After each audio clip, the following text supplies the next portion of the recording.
자, 이렇게 보시고 1-41페이지에 거기 이제 언급이 되어 있는 기산일들, 뭐 과세표준과 세액의 신고, 아까 말씀드린 신고 기한에 다음 날부터 기산이 되고, 그 다음에 이제 종합부동산세 같은 경우에는 국세 납세 의무가 성립한 날인데, 종부세 같은 경우 6월 1일이다 이렇게 생각하시면 돼요. 성립한 날이. 자, 네, 나머지는 뭐 관련된 부분들이 특별할 거 말씀드리고, 네. 그 다음에 밑에 이제 1-41페이지 하단에 가로 4번의 제척기간 만료의 효과는 그 두 번째 줄에 보시면 부가처분이 무효가 된다는 말이 있죠.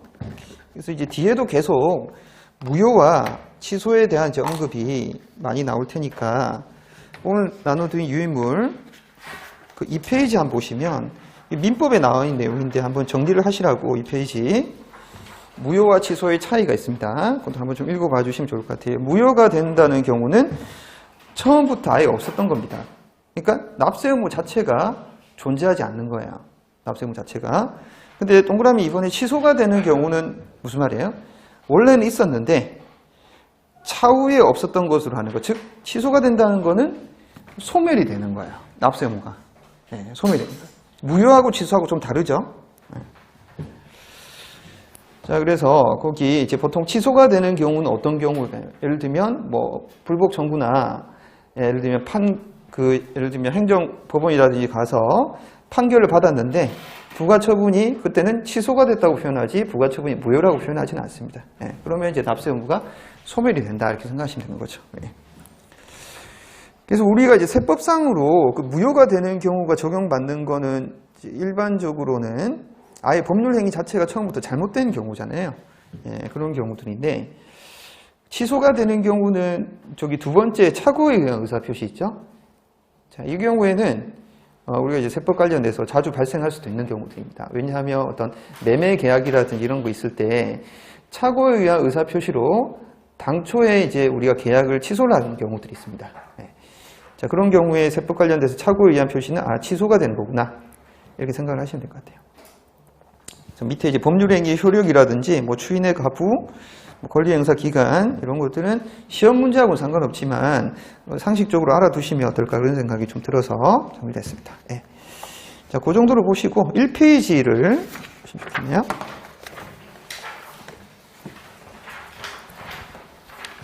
네. 그래서 지금 방금 공부했던 내용들을 참고를 해가지고 우리가 국세부가 제척기간 기산일에 해당되는 것들을 한번 이제 정리를 좀 해보도록 하겠습니다.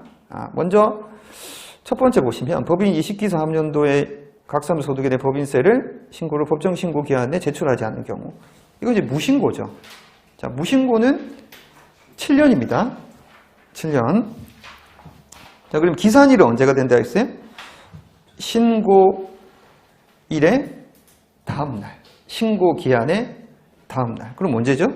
법인세니까 2023년 4월 1일이다 이렇게 보시면 되는 거죠. 네. 자, 두 번째, 거주자 갑은 4월 6일 사망했다. 상속인 의뢰의 갑의 2022년분 기속소득세를 신고기한 내에 신고하였으나 계산상의 실수로 과소신고되었다. 과소신고면 몇 년? 5년이지. 5년인데 이게 소득세, 법인세, 부가가치세는 5년인데 상속증여세는 15년이니까 자, 거기 보시면 상속세도 있을 것이고 소득세도 있기 때문에 소득세는 5년이라고 하시면 되고 상속세는 15년이라고 하시면 돼요. 자, 근데 기산일이 문제죠. 이제 기산일에 해당되는 거는 신고 기한의 다음 날입니다. 그러면 상속세, 증여세도 신고 기한 있어요, 없어요? 있죠. 상속세는 언제까지 신고를 해야 돼요? 사망일에 6개월이 되는 달의 말일이야. 그럼 4월 6일날 돌아가셨으니까 신고 기한은 10월 말이지. 10월 31일. 그럼 기산일이 2022년 11월 1일이다. 그럼 소득세는 22년 4월 6일날 사망을 하셨으니까 2023년 5월 31일을 적용을 하는 게 아니라고. 이때는 기중에 가세기간 중에 사망하신 경우에는 상속세 신고 기한까지 소득세 신고를 하시는 겁니다.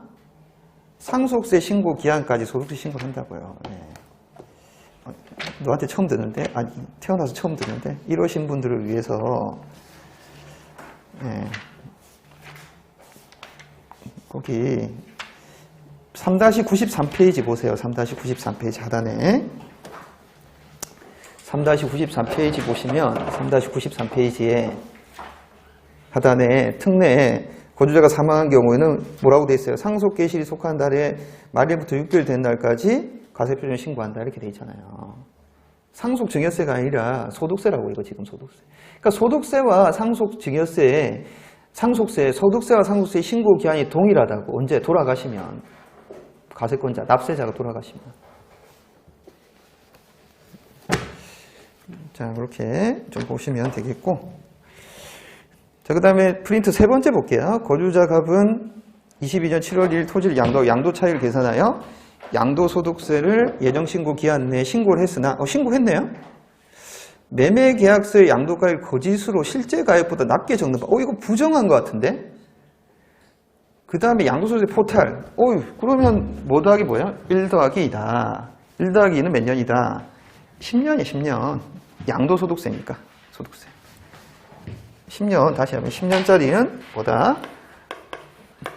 법소부 10년. 15년짜리는 상증세 이렇게 생각하시면 되죠. 기산일은요, 어떻게 해야 되지? 예정신고 기한이 언제지?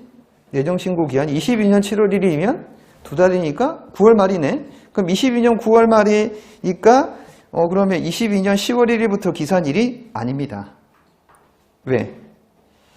지금 신고를 했는데 우리가 기산일 따질 때 1-41페이지 보시면 거기 신고기한 다음 날에 가로에 보시면 중간예납 예정 수정은 안 봐줘요. 그건 인정 안 돼요. 무조건 확정신고만 인정이 되는 거야.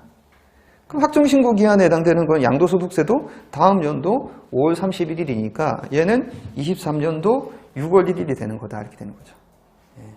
기산이. 제척기간 기산이 좀 다릅니다. 그러니까 예를 보면 아까 전에 양도소득세 같은 거 성립은 언제 된다고 했어요? 양도하는 달의 말일이지만 기산되는 시점은 양도한 달의 말일부터 시작되는 게 아니라 확정신고 다음 연도에 5월 31일이 지난 그날부터 시작이 된다는 거죠. 자, 그럼 네 번째 볼까요? 거주자 갑은 3자 명의로 되어 있는 증여세의 재산 시가 60억을 소유하는 방법으로 증여세를 포탈했다. 부정이죠. 그러면 증여세 포탈이니까 15년 이렇게 쓰면 안 되는 게 얘는 시가 60억 원이니까 50억 넘으면 안날로부터 있음을 안날로부터 1년짜리 특례가 적용이 될 수 있는 거예요. 특례가 국세청 입장에 더 좋은 거지. 내가 그때부터 알았다 해버리면 되니까.